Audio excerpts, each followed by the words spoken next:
नमस्कार, आप देख रहे हैं सी न्यूज भारत। तो मैं हूं आपके साथ प्रिया श्रीवास्तव। वक्त हो गया है मध्य प्रदेश की कुछ खास खबरों की ओर रुख करने का। मध्य प्रदेश की बुलेटिन में बात होगी आगरमालवा की, जहां सर्व व्यापारी महासंघ के तत्वावधान में आयकर और कंज्यूमर अवेयरनेस सेमिनार का हुआ आयोजन। और दिखाएंगे कैसे भोपाल में रक्षाबंधन से पहले मुख्यमंत्री ने बहनों को दी बड़ी सौगात। ऐसी तमाम खबरों पर डालेंगे नजर इस न्यूज बुलेटिन में। खबर आगरमालवा से, जो सरकारवाड़ा स्थित जैन धर्मशाला में सर्व व्यापारी महासंघ के तत्वावधान में आयकर अवेयरनेस और कंज्यूमर अवेयरनेस का आयोजन किया गया। कार्यक्रम के पूर्व उपस्थित आयकर के अधिकारियों और संघ के पदाधिकारियों के द्वारा मां सरस्वती के चित्र पर माल्यार्पण कर दीप प्रज्वलित किया गया। इसके बाद आयकर विभाग से पधारे हुए अतिथियों का सर्व व्यापारी संघ के पदाधिकारियों के द्वारा पुष्पमाला से स्वागत किया गया। आयोजित कार्यक्रम में आयकर विभाग के अधिकारियों ने अपने संबोधन में आयकर रिटर्न, पैन नंबर, साथ ही साथ एडवांस टैक्स, पेनाल्टी आदि आयकर से संबंधित विषयों पर नवीनतम कानूनों के संबंध में जानकारी दी। साथ ही उपभोक्ताओं के हितों में सरकार द्वारा जारी गुणवत्ता मापदंड ISI ISO हॉलमार्क वाली वस्तुओं के बारे में भी जानकारी दी। इस अवसर पर व्यापारी संघ के समस्त पदाधिकारी और सदस्यगण उपस्थित रहे। वित्त मंत्री निर्मला सीतारमण जी ने जो बजट पेश किया है उसमें महिलाओं के लिए बहुत अच्छा प्रावधान किए हैं, तो महिलाओं को इसमें बड़ी खुशी होनी चाहिए। और टैक्स रिजाइन में भी उन्होंने बहुत कुछ रिलैक्सेशन दिया है। तो इसलिए मैं उम्मीद करता हूँ कि आप लोग सब अपने अपने कर का आकलन सही प्रकार करेंगे और आने वाले समय में कर का भुगतान करेंगे और देश की उन्नति में सहयोग करोगे। तो आसानी से लेकर हाल कर सकते हैं, आसानी चीज़ों को समझ सकते हैं और जो जटिलता है वो बहुत सारी खत्म हो गई है। तो अब चूँकि सरकार ने स्कूटनी भी बहुत कम कर दी है, तो मेरा आप सबसे अनुरोध है कि आप अपने आय की गणना ठीक ठाक करें और भुगतान करें, क्योंकि ये आय का एक सामाजिक राशि भी है। ये आयकर आपका देश की सेवा में लगता है और कहीं ना कहीं इसमें आप ही का उन्नति होती है, आपके बिजनेस को तरक्की मिलती है। ये कोई समस्या है तो उसके लिए इनकम टैक्स विभाग आपकी सेवा में तत्पर है। आगरमालवा से सी न्यूज संवाददाता अर्श अहमद कुरैशी की रिपोर्ट। खबर भोपाल से, जो रक्षाबंधन के पहले बहनों को मुख्यमंत्री ने बड़ी सौगात दी। कैबिनेट की बैठक में मुख्यमंत्री डॉक्टर मोहन यादव ने बड़ी घोषणा की। सावन माह में प्रत्येक लाडली बहन के खाते में आने वाली 1 तारीख को 250 रुपए वितरित किए जाएंगे। जनप्रतिनिधि लाडली बहनों से राखी बंधवाएंगे। बैठक में मुख्यमंत्री डॉक्टर मोहन यादव ने कहा कि भारतीय संस्कृति में सावन माह का विशेष महत्व है। सावन माह में प्रत्येक लाडली बहन के खाते में आने वाली 1 तारीख को 250 रुपए वितरित किए जाएंगे। सावन का महीना प्रारंभ हुआ है। हम सबका सौभाग्य, मध्य प्रदेश में भारतीय जनता पार्टी की सरकार है। यशस्वी प्रधानमंत्री श्रीमान नरेंद्र मोदी जी के नेतृत्व में जो विकास का संकल्प लिया सर्वहारा वर्ग का, और जो खास करके मोदी जी ने 4 जातियाँ बताई है, महिला, युवा, किसान, गरीब, ऐसे में बहनों के लिए सावन माह में रक्षाबंधन के पावन पर्व पर 1250 की जो राशि मिल रही है, उसके अतिरिक्त इस माह अगस्त में रक्षाबंधन के अवसर पर 250 रुपये प्रति बहन के लिए विशेष रूप से अलग से खाते में राशि डाली जाएगी। और हमने सामाजिक बंधुत्व के भाव के आधार पर बहनों से राखी बंधवाने के लिए हमारे सभी मंत्री, विधायक, सांसद, पार्षद, समस्त जनप्रतिनिधियों से मैं अपेक्षा करता हूं कि वे 1 अगस्त से लेकर के 21 अगस्त रक्षाबंधन तक अलग अलग बस्तियों में, मोहल्ले में, गाँवों में, जहाँ जहाँ बहनें रहेगी, रक्षाबंधन के इस पावन पर्व को संपन्न करेंगे। आइए हम सब अपनी बहनों के साथ इस पर्व को धूमधाम से मनाएं। रक्षाबंधन का पावन पर्व बहन भाइयों के लिए एक अद्भुत पल होता है। मेरी अपनी ओर से सभी बहनों को बहुत बहुत बधाई। भोपाल से सी न्यूज संवाददाता राकेश दीवानिया की रिपोर्ट। खबर भोपाल से है, जहां थाना शाहजहानाबाद पुलिस द्वारा चंद घंटों में नकबजनी के 4 आरोपी को मशरूका के साथ गिरफ्तार कर लिया गया। आरोपी सामान को बेचने की फिराक में थे, जिसको पुलिस ने धर दबोचा। इस पूरे मसले पर उप निरीक्षक योगिता जैन ने क्या कुछ कहा, ये आपको सुनाते हैं।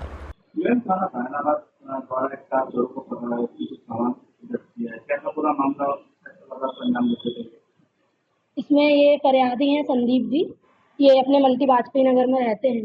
इंपीरियल होटल में ये वेटर का काम करते हैं। तो अभी 19 जुलाई के समय पे ये अपने होटल में काम पर थे। इनके घर पे इनके फैमिली वाले गए हुए थे अपने गाँव। तो इनके घर में जब इन्होंने आकर देखा तो घर में से घर के दरवाजे की कुंडी टूटी थी और इनकी एक वॉशिंग मशीन, LED सिलेंडर ये सामान इनके घर से चोरी हुआ था, जिसकी रिपोर्ट उन्होंने थाना शाहजहानाबाद में दर्ज कराई थी।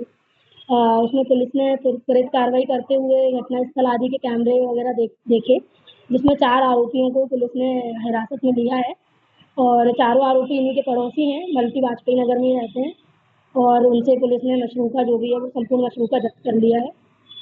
आरोपी कहाँ के रहने वाले थे और उनका बैकग्राउंड क्या था? सभी आरोपी मल्टी वाजपेयी नगर के रहने वाले हैं और क्या कहते हैं, सभी मेहनत मजदूरी करते हैं। आरोपी से लगभग कितने लाख का मशरूका बरामद हुआ? आरोपियों से लगभग 1 लाख रुपए का मशरूका पुलिस ने बरामद किया है। इनके को रवि पुलिस डिपार्टमेंट से इसमें से 2 आरोपी हैं, देवा और रवि। उनका एक अपराध है पुराना अपने थाने में मारपीट संबंधी। भोपाल से सी न्यूज संवाददाता राकेश दीवानिया की रिपोर्ट। खबर दमोह से, जहां प्रदेश के संस्कृति, पर्यटन, धार्मिक न्यास और धर्मस्व राज्य मंत्री धर्मेंद्र सिंह लोधी ने जिले की तहसील बटियागढ़ के ग्राम बकायन में आयोजित 130वें मृदंगाचार्य पंडित नाना साहेब पांसे स्मृति गुरु पूर्णिमा संगीत समारोह के दूसरे दिन समापन अवसर पर अपने विचार व्यक्त किए और कहा कि मध्य प्रदेश संस्कृति के क्षेत्र में, सांस्कृतिक विरासत के क्षेत्र में देश में सबसे समृद्ध प्रदेशों में आता है और ये परंपरा कभी टूटनी नहीं चाहिए। साथ ही साथ उन्होंने दावा किया कि उज्जैन में महाकाल लोक जब से बना है तब से पर्यटन को भी यहाँ लगातार बढ़ावा मिल रहा है।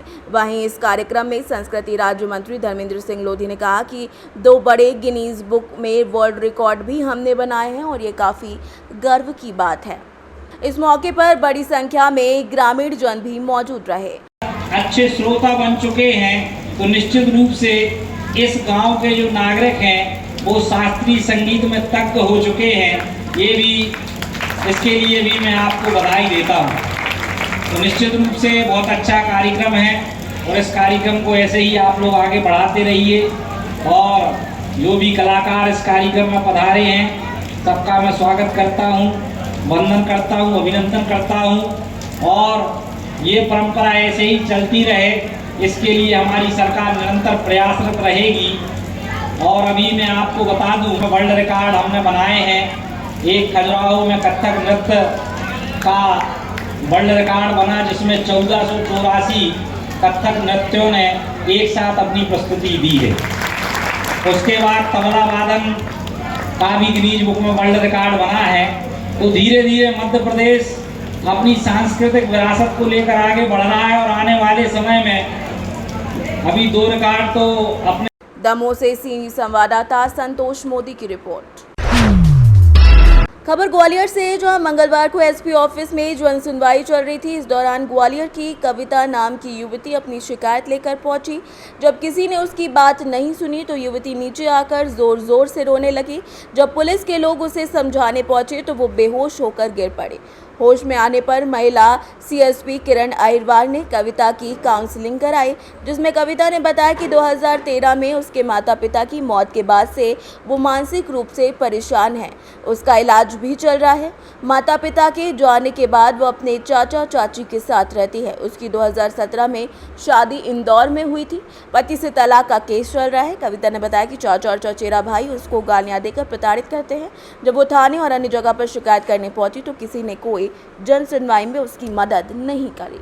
जन सुनवाई में एक महिला आई थी और कविता मुंजाल करके नाम है उसका, जिसका कहना था कि 2013 में उसके माता पिता का देहांत हो गया। तब से वो अकेली रह रही थी अपनी चाची के साथ और 2013 से ही जब उसके माता पिता का देहांत हुआ तब उसने अपना मानसिक संतुलन खो दिया था पूरी तरीके से। फिर उसका इलाज चला। डॉक्टर शास्त्र मैडम है, कोई यहाँ ग्वालियर में रहने वाली है, 2013 में तब से इलाज चल रहा था। बीच में बोल रही थी ठीक हो गया था। 2017 में उसकी शादी हुई। शादी के बाद वो कुछ दिन ग्वालियर में रही और फिर इंदौर चली गई अपने पति के साथ। पति इंदौर में रहता है। पति से वर्तमान में उसका तलाक का केस चल रहा है। पूर्व में इसने केस लगाया होगा 498 का, इसने महिला ने बताया है। तो पति से भी महिला प्रताड़ित थी और मानसिक रूप से भी संतुलित नहीं थी ये महिला। और आज जन सुनवाई में आई थी, अपनी व्यथा सुना रही थी कि चाची इसको गाली देती है, इसका 6 साल का बच्चा है, बच्चे को भी गाली देती है, ऐसा उस महिला का कहना है। महिला को सुना गया और बाद में महिला अपना आपा खो बैठी, अपना मानसिक संतुलन खो बैठी और उसने चिल्लाना चालू कर दिया। बाद में महिला की काउंसलिंग कराई गई और उसको पूरी तरीके से सुना गया। बाद में उसके भाई को बुलाकर भाई के साथ उसको सुरक्षित रवाना किया गया। चाची पर किस तरह की कार्रवाई है? पारिवारिक मामला है तो किस तरह की कार्रवाई होगी? चूँकि अभी महिला सिर्फ चाची के साथ ही रहती है और उसी के साथ रहना चाहती है। उसका इलाज चल रहा है, वर्तमान में एसके जैन साहब के पास इलाज चल रहा है। काउंसलिंग के दौरान बताया कि आज उसने दवाई नहीं ली थी, इसलिए उसको थोड़ा सा गुस्सा आ गया था। उसके भाई को भी बुलाया गया तो भाई ने भी बताया कि जब ये दवाई नहीं लेती है तब इस प्रकार की हरकत करती है। तो ये पारिवारिक मामला है, तो अभी इस पर कोई कार्रवाई नहीं है। उसके पति को बुलाया गया है और जो भी वैधानिक कार्रवाई होगी की जाएगी। ग्वालियर से सी न्यूज संवाददाता शिवम सिंह चौहान की रिपोर्ट। फिलहाल इस न्यूज बुलेटिन में इतना ही। देश दुनिया की बाकी खबरों के साथ जुड़े रहने के लिए आप देखते रहिए सी न्यूज भारत।